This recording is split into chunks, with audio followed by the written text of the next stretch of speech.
hay otro tema que remarca Derrida en el discurso de Lévi-Strauss que es interesante, que es el problema de la totalidad. Cuando se pregunta, dice Derrida, o nos preguntamos por la totalidad de los mitos, hay dos tipos de respuesta. Uno podría decir que empíricamente no podemos conocer todos los mitos, porque siempre puede aparecer un mito nuevo o descubrirse algún mito de un pueblo que no se conocía. Entonces él dice, bueno, empíricamente es imposible conocer todos los mitos. Pero hay otra cuestión con la totalidad. Él dice, es inútil casi estructuralmente, porque el propio juego es un juego que no se cierra nunca, el juego que supone el discurso de los mitos, ¿no? Siempre vamos produciendo una especie de sustitución infinita, dice Derrida. En ese trabajo de sustitución infinita siempre se va produciendo un suplemento que podríamos pensar es correlativo a la falta del significado, ¿no? Entonces, al no haber centro, siempre vamos a producir nuevos suplementos, ¿no? A eso, o nuevos sustitutos, si quieren, a eso Derrida lo va a llamar suplementariedad. Entonces, ya no es que no podamos plantear una totalidad porque no conocemos cuántos mitos hay, sino que el mismo discurso mítico es infinito, entonces no es totalizable, ¿no?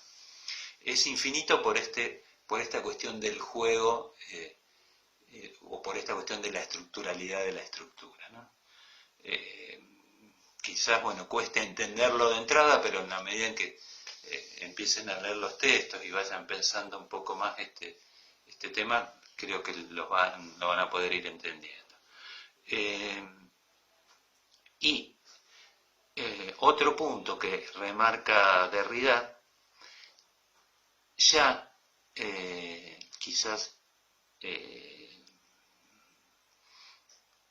que lo podemos pensar en relación a la obra de Lévi-Strauss, pero también casi a todo el tema de la estructura, el estructuralismo y el postestructuralismo, es que hay cierta tensión entre el juego y la historia. Recuerdan que habíamos dicho que los historiadores clásicos, esto lo habían visto en el texto de Foucault, si lo leyeron, planteaban una historia lineal y como que había una unidad en el devenir de la historia.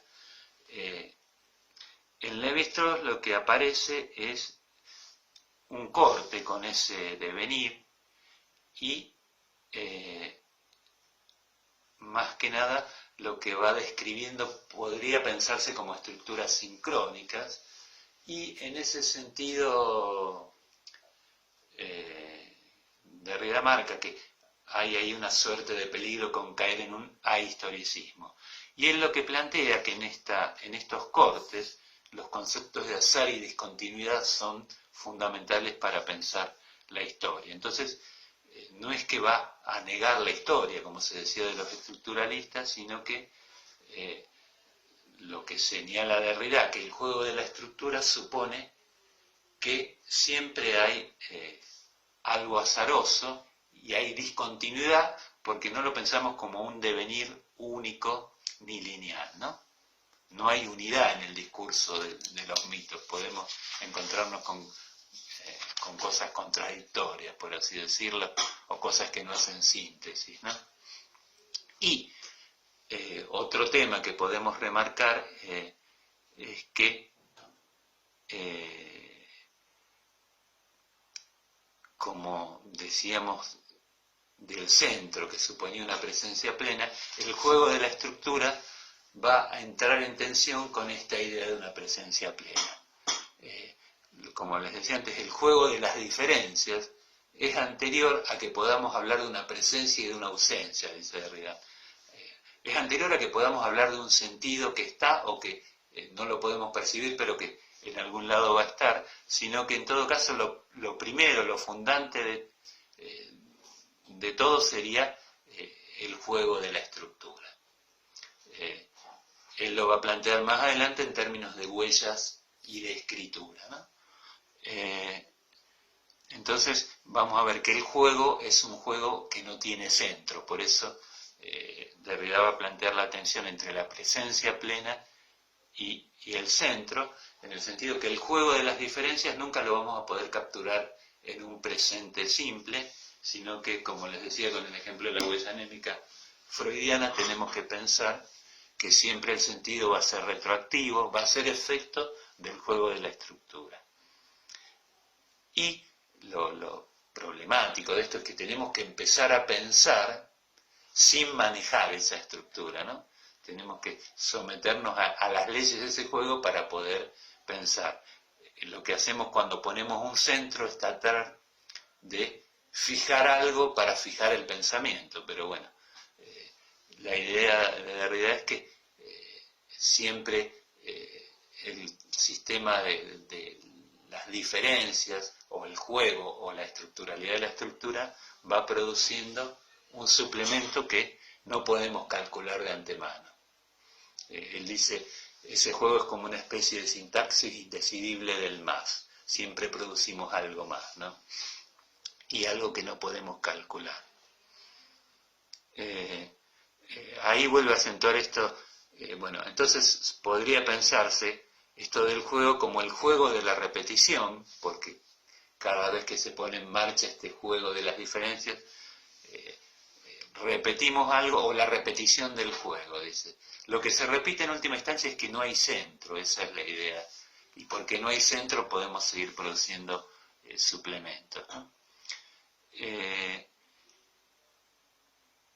Después de comentar un poco todo esto, estas características del juego, él dice como, bueno, a pesar de que Lévi-Strauss describe todo esto, lo podemos leer en él, aparece esta idea de, bueno, de una nostalgia por un origen. Se podrá encontrar aquel mito primero, podemos decir.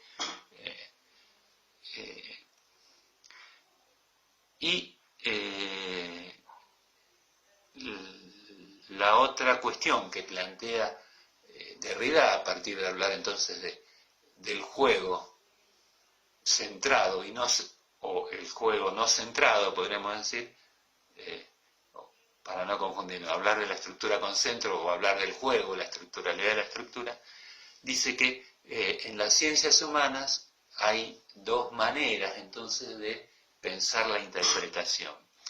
Una, que es la manera más tradicional, que sería buscar el origen, el sentido primero y cómo después lo vamos a conocer, donde primero está el origen, y si podemos encontrar ese origen, llegamos a la verdad con mayúscula. Y la otra manera de plantear las ciencias humanas sería, bueno, no hay un origen, no hay un sentido primero, sino que toda interpretación es ya interpretación de una interpretación. Entonces, en esa interpretación de otra interpretación se pierde la idea de origen simple y se pierde también la idea de que habría un sentido determinado para el juego de la estructura, ¿no? Él termina diciendo que, bueno, que en ese dilema estamos en las ciencias humanas y que no podemos salir de ese dilema de algún modo, ¿no? Decididamente, por lo que les comenté, él está más del lado de la ausencia de origen. Bueno, más o menos es esto lo que muy resumidamente pues, podemos comentar del texto. Dejemos acá y vayan planteando preguntas, si quieren mándenlas por escrito, y si podemos dar la clase que viene en vivo, las vamos contestando. Bueno, por más o menos entonces les vuelvo a decir, esto es un panorama así amplio del texto. Bueno, hasta luego, nos vemos.